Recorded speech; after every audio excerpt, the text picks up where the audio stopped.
Hey guys, welcome back to another video. Today I'm going to be showing you a special upgrade I made to my castle in the Camelot world, and a little something minor. Been able to upgrade the castle's defences a little bit. See, here, this piston is now going to go up there to initiate a second level of defences, which it ties into something I want to show you. I made two new bridgeways connecting to the front and behind of the castle, which in turn also connects it to this. And I've placed these dispensers here. I haven't hooked up these ones yet, just this one over here. It will allow us to then block this bridge with lava, just sort of block the entrance down there. Because if the castle's under attack, we're going to need to protect ourselves. I'm still working on ways to protect the bridges, like that one over there, and etc, etc. But that's going to be a little tough. Well, anyway, I'm just going to show you what it looks like. Sorry. You've already seen what it looks like with the other upgrade, but you haven't seen what it looks like with this. Now, obviously there were some flaws at first. When I first used it, I hoped that the lava would only cave outward. However, it did. It started burning away the wood that was surrounding the chandelier and bedroom floor. So I had to indicate this, and unfortunately, due to my upgrade, we suffered a small problem. I accidentally ended up booby trapping that switch outside. So whenever you flipped it, those defenses went off. And now I've had to carve out a pathway here because sometimes when you open the doors, not when you disable the security system and the lava's still out there, parts of it set the carpet on. In fact, at one point there was lava dripping down from that in the ceiling, like literally from those two spots.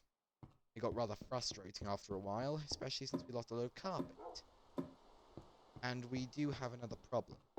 Along with that, we lost the original pickaxe I was using. This is going to be a replacement for it. Just need enough XP to bond these two with it. Then we'll have a nice strong one to gather the resources. The other three in place. The problem is they require some pistons in work, and the last of the slime balls we had to make these. We have 3 others, however I have plans for those. And it's doubtful they'd be enough anyway, because I have another plan. Use the same sort of piston network to block the lava off at, say, that little overpass right there, so it doesn't flow down onto the pathway. That way, I just thought of something, guys. That's why my golems keep disappearing. They keep wandering into the lava. Oh, so frustrating. Well, now at least I know why it's happening. But anyway, this is what it all looks like right here. It's obviously not as contained as the one below it. See? That one's a lot more contained. It's got those pistons to block it. But on this thin bridge, there's not really a lot of ways I can hide the circuit. I mean, even up here, the upgrade, you can see a small opening. Probably do a little work. I can move some things around here and there. Yeah. Oh. Good. Anyway, aside from that, we've been able to make a few upgrades along with the snow golem network. We'll soon have a lot more of them on patrol as well. I'm even thinking of implementing some sort of an emergency failsafe. I think I may have mentioned it before. I'm sorry if I have. A way to release the snow golems if it's an emergency, say the iron golems are occupied, to release them from their boxes on the bridge and let them hunt down monsters on their own. Now, obviously, that'd be something like a last resort. Then we got a load of runaway snow golems. But anyway, this was one of our most troubling ones. Since the castle walls were extremely thin, I had to do some adjustments here and there in order to get it just right. And as I said, there was the problem of the booby trap switch. And guys, actually that was not intentional whatsoever. It was completely unintentional booby trapping that switch. Trust me, I know. I set it off a few times. And if you guys laugh, I'm going to lose it. Now, just to give you guys an example, I actually have to flip this switch twice in order to get to the security system. The reason is the dispensers don't really respond to just flipping the switch off. I have to press it twice. So now, the lava's gone. But if I'd opened it earlier, see, there's still trace amounts of lava coming from up there. I'll probably have to make that a little bit thicker, to be honest. But see, even out here, there's just a tiny trace amount. And what I mean is, I'll probably have it coming around somewhere about here. So these steps will adjust up just a bit. Maybe have a block here so the golems can't get over that way. And there's no way they can climb across it like this. Because first they'd have to get up onto here. Let's face it, golems can't jump very far. I mean, we've all basically seen a golem jump at some point after if you play it. So, they basically just sort of not long distance like this. It's more or less like going up than across. Aside, point is, with that in place, the lava won't leak across here, and we'll have a much higher chance of actually keeping the golems for some reason, because I'm honestly completely confused on one thing. Once I had like a dozen iron golems running around, and now they seem to just be disappearing. The random iron golem walking into the lava is on enough, but it's like they're vanishing, like something's kidnapping. Guys, let me know if you've seen anything like this before, because there is no way the golem all ended up walking into the lava. If they did, they're just that stupid. Makes me sort of wish I could give them instructions. Wouldn't that be an idea? Golems having instructions, like saying, you got this area, you got that area. To be honest, that would make it a lot more helpful. Because then I could have them positioned in certain...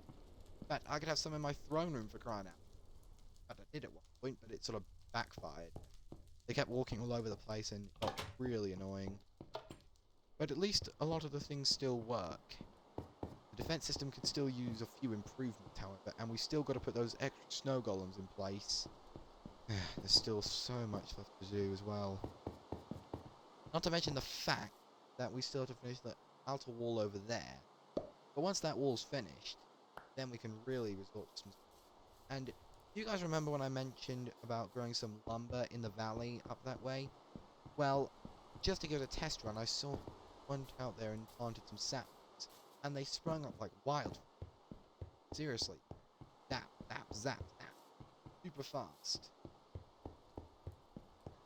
So that ground is clearly very fertile, easy to grow through. Hang on, I'll take it up this way, show you. Aha, I know. Problem is with this wall not being finished, there's no real way to get up from the ground yet. Just bullseye.